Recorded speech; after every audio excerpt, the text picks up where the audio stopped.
Voice of south நேயர்களுக்கு வணக்கம். இந்த நேர்காணலில் நாம் சந்திக்கிருப்பவர் வழக்கறிஞர் திரு இளங்கோவன் அவர்கள். வணக்கம் சார். வணக்கம்.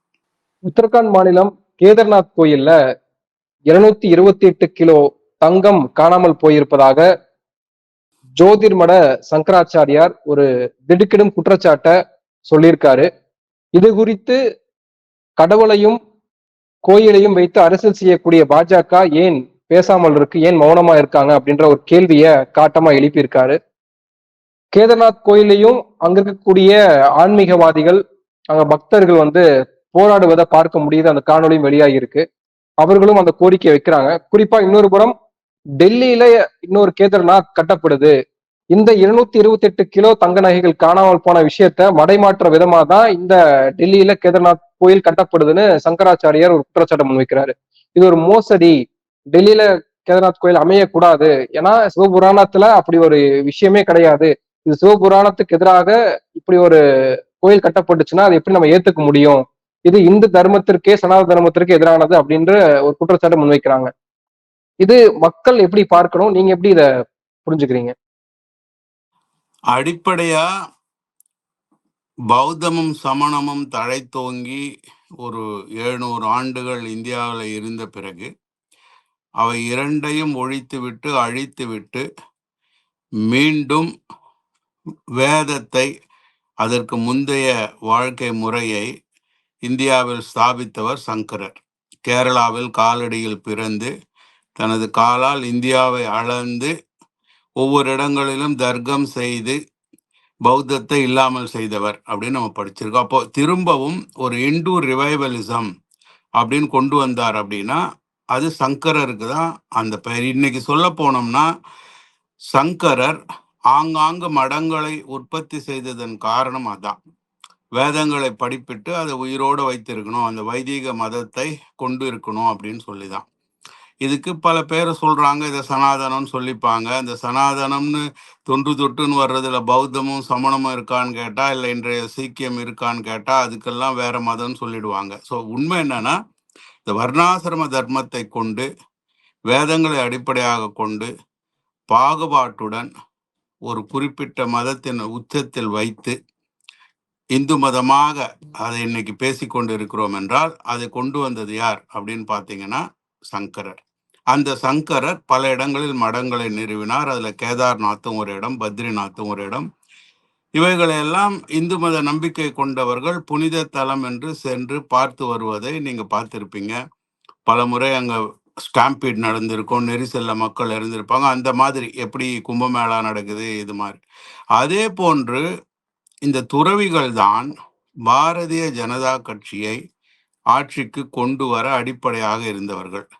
இவங்க தான் தரம் சன்சத் அப்படின்னு முதல்ல தொடங்கினாங்க. அதாவது மதம், தரம்னா மதம் ஒரு வழியை காட்டும், தர்மத்தை காட்டும், அறத்தை காட்டும்னா அதுக்கான பாராளுமன்றம்னு சொல்லி.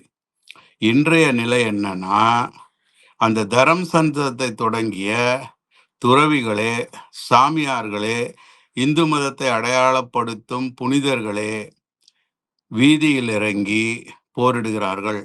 உங்களால முடிஞ்சா அந்த வீடியோவை இதுல எடிட் பண்ணி போட்டீங்கன்னா தெரியும்.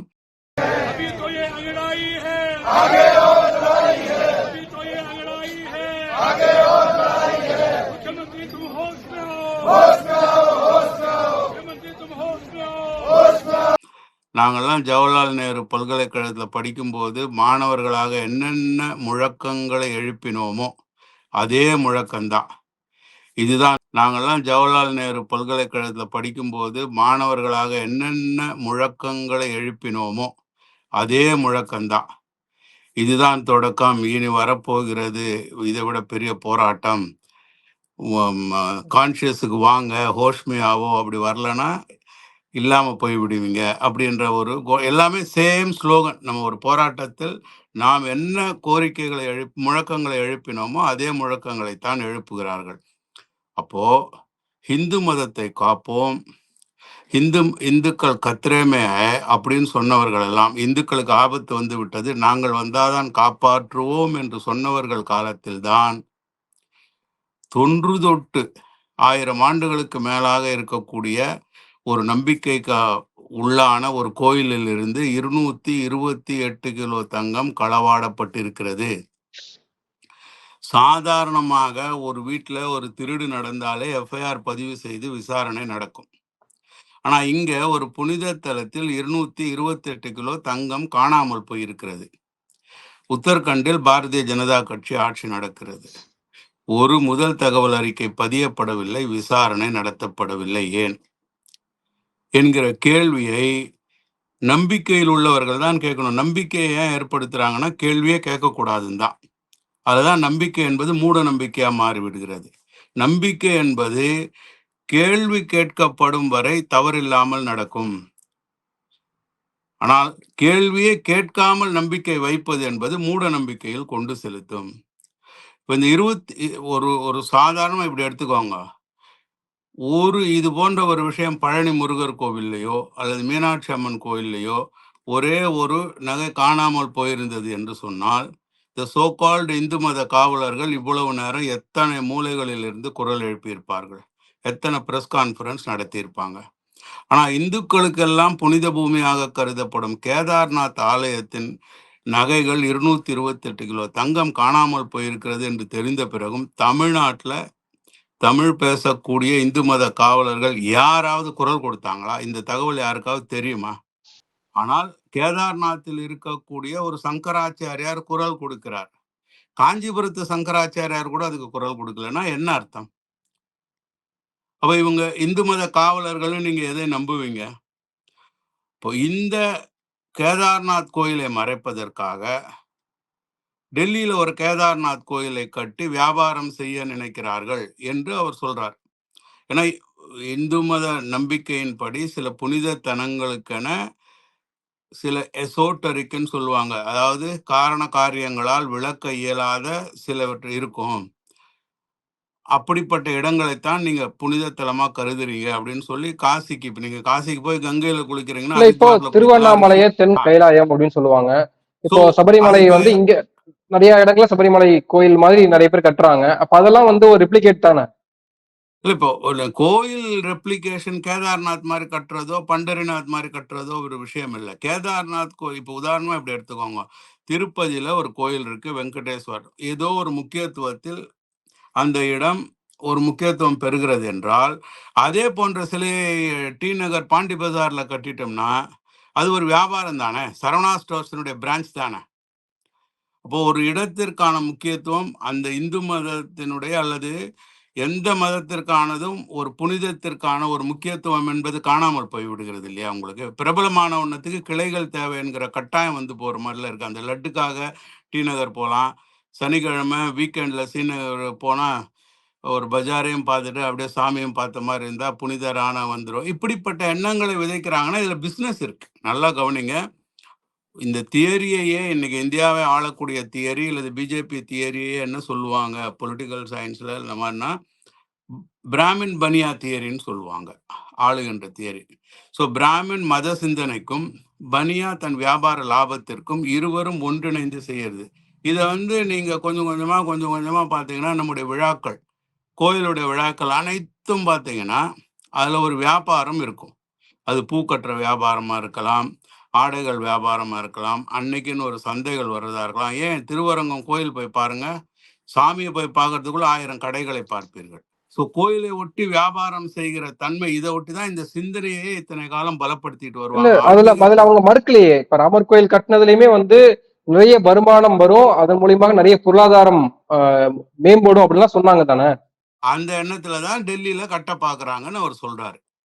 இப்போ என்னன்னா இந்த பனியாத்தனத்திற்கும் ஒரு மதத்துக்கான ஒரு ஃபண்டமெண்டல் ரீசன் இருக்கு இல்லையா, அதை முழுசா நம்பக்கூடியவர்கள் சிலர் இருக்காங்க இல்லைங்களா, அவங்களுக்கும் வர போட்டியா இது அமையுது. இப்போ கார்ப்பரேட் அல்லது வியாபாரிகள் முதன்மை இடம் பெறுகிறார்கள். இந்த வியாபாரிகளை நம்பி இந்து மத நம்பிக்கையை அவர்கள் காப்பார்கள் என்று ஒப்படைத்தவர்கள் பின்தங்குறாங்க.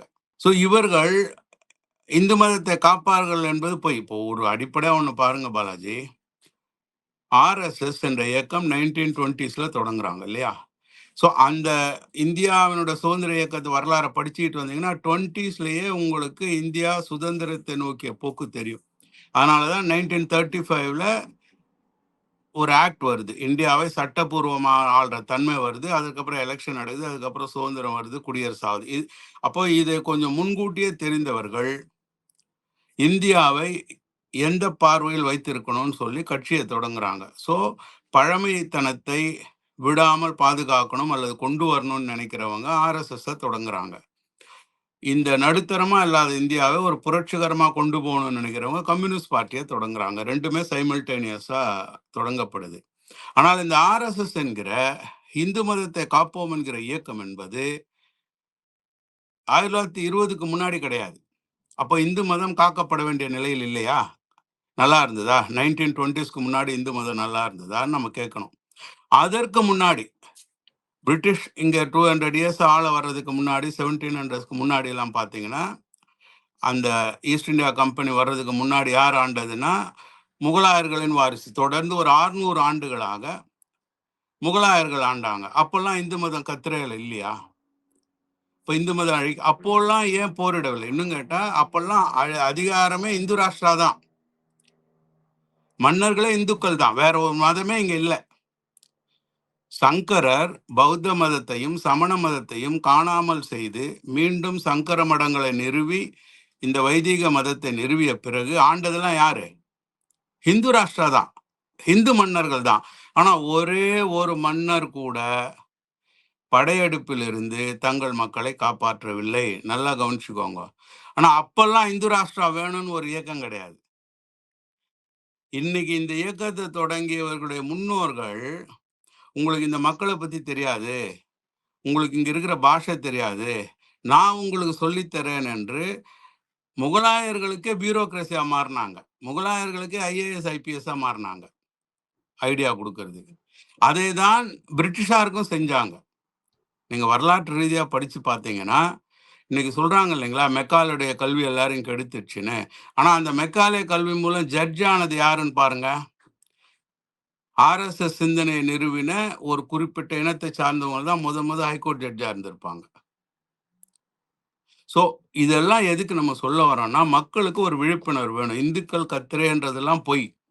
முகலாயர்களாலேயோ முஸ்லிம்களாலேயோ இந்துக்கள் ஆபத்தில் இல்லை.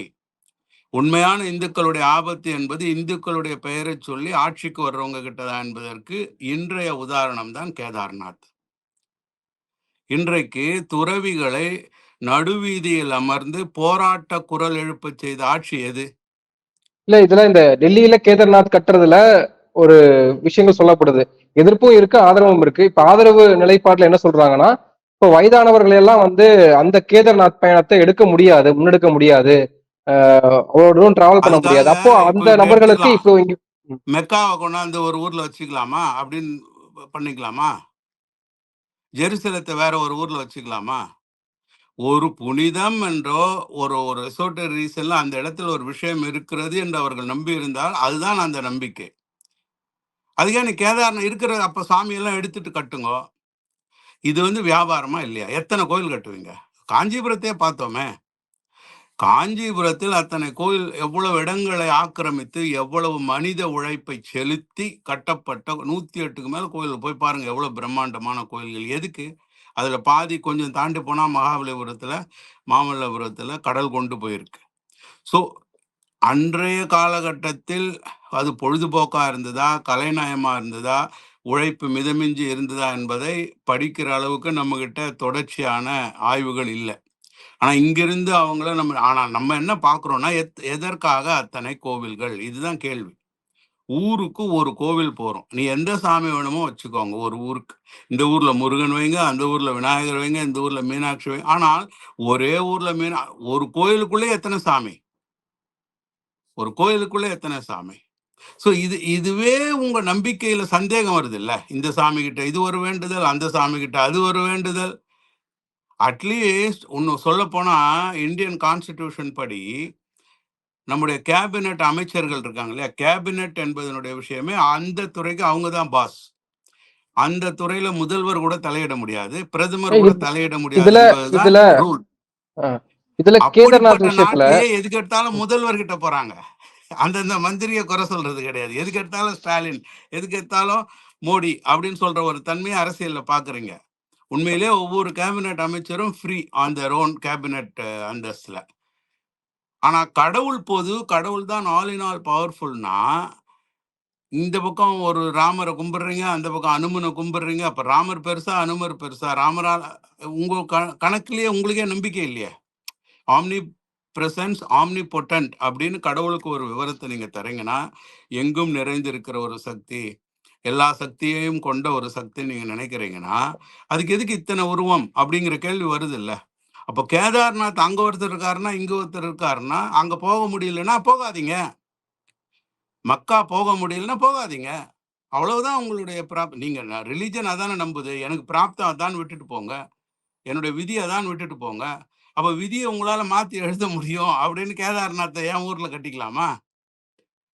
என் ஊர்ல ஒரு கேதார்நாத்தை கட்டிக்கலாம்னா அப்ப விதியையும் நான் மாத்திக்கலாம். அப்போ மத நம்பிக்கையிலேயே தவறு வருது இல்ல. ஊருக்கு ஒரு கோயில் கேதார்நாத்தை கட்டிக்கலாம் அப்படின்னா விதியை நீங்க மாத்துறீங்க இல்லையா? அப்ப தலைவிதின்னு ஒண்ணு இல்லைன்றதுக்கு வாங்க. ஸோ அவங்க லாஜிக்லயே அது இடிபடுது. ஒரு ஐதீகம் அப்படின்னு வந்தா அந்த ஐதீகம் அப்படியே இருத்தல் தான். இப்போ உங்களுக்கு ஒரு குலதெய்வம் அப்படின்னு ஒரு ரூட் எடுக்கிறீங்கன்னா அந்த வேர் தான். கேதார்நாத் இஷ்யூவை பொலிட்டிசைஸ் பண்றாங்களா அப்படின்ற ஒரு கேள்வி எழுது. அது சில அரசியல் தலைவர்கள் அப்படி பேசுறாங்க அப்படின்னு ஆதரவாளர்கள்லாம் சொல்றாங்க. கேதார்நாத் டெல்லியில கட்டணும் அப்படின்னு ஆதரவாளர்கள்லாம் இது ஒரு அரசியல் குற்றச்சாட்டு முன்வைக்கப்படுது அப்படின்றாங்க. இப்போ ஏற்கனவே அந்த சங்கராச்சாரியார் தான் 228 கிலோ தங்க காணாம போயிருக்குன்ற குற்றச்சாட்டு முன்வைக்கக்கூடிய சங்கராச்சாரியார் தான் ராகுல புகழ்ந்து பேசியிருக்காரு, ராகுலுக்கு ஆதரவா நின்றுருக்காரு. அப்படின்றப்போ இது என்ன அஜெண்டா அப்படின்ற ஒரு கேள்வி எழுப்பப்படுதுல. சரி, அப்படியே கூட எடுத்துக்கலாம். நான் இப்படி வருவோம். ஒரு சங்கராச்சாரியார் மக்களவையில் எதிர்க்கட்சி தலைவராக ராகுல் காந்தியினுடைய பேச்சை நான் முழுமையாக கேட்டேன். அவர் சொல்ல வந்தது இந்துக்களுக்கு எதிரான உரை அல்ல. அவர் சொல்ல வந்தது என்ன? இந்துக்கள் என்றால் வன்முறையை ரசிக்காதவர்கள், வேண்டாதவர்கள். நான் வயலன்ஸ் என்பதுதான் இந்துக்களுடைய தர்மம். உங்களுக்கு மகாத்மா காந்தி அந்த அடையாளத்தை எடுத்ததற்கு காரணமே அவர் இந்துவாக இருந்த காரணத்தினால்தான். அங்கிருந்துதான் அந்த மதத்தினுடைய அடிப்படையில் இருந்துதான் எனக்கு நான் வயலன்ஸ் வந்தது என்பதனால்தான் அந்த போராட்டமே ஒரு அகிம்சை போராட்டமாக இருந்தது, இம்சை செய்கிற போராட்டமாக இல்லை அப்படின்னு சொன்னார். அப்படின்னா இந்துக்கள் அகிம்சையை விரும்புபவர்கள், அகிம்சையானவர்கள். அப்படிப்பட்ட இந்துக்களை வன்முறைக்கு தூண்டுபவர்கள், கலவரத்துக்கு தூண்டுபவர்கள், ரத்தம் பார்க்க சொல்பவர்கள் இருந்தால் அவர்கள் இந்துக்கள் அல்ல அப்படின்னு அவர் சொன்னார்.